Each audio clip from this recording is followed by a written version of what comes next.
Ici Martin Junot pour Métro et c'est parti pour un saumon poché aux petits légumes.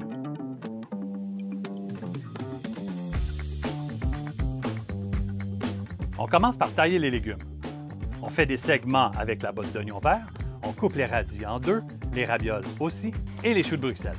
On pèle ensuite 8 petites carottes et on les taille en deux sur le long et on en fait ensuite des segments de 4 cm, puis on les réserve séparément.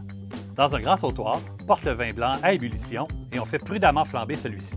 On ajoute ensuite le jus d'un citron, les gousses d'ail et un quart de paquet de thym. On dépose les oignons perles pelés et les oignons verts dans le sautoir. On mouille à hauteur avec environ 1 litre d'eau froide, on porte à ébullition, puis on laisse cuire 10 minutes. On ajoute ensuite les ravioles, les radis et les carottes. Et on fait cuire à petit bouillon pour environ 10 minutes. Ensuite, on ajoute les choux de Bruxelles et on laisse cuire 5 minutes.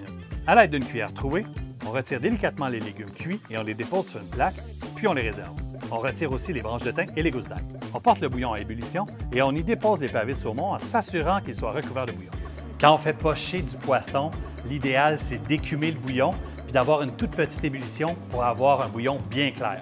On dépose le saumon dans le fond d'une assiette creuse, puis on sert les petits légumes et le bouillon de façon égale dans chaque assiette. On termine avec un généreux trait d'huile d'olive afin de trancher le bouillon. Ce plat, c'est comme le meilleur du pot-au-feu et de la soupe de poisson réunis dans un seul plat.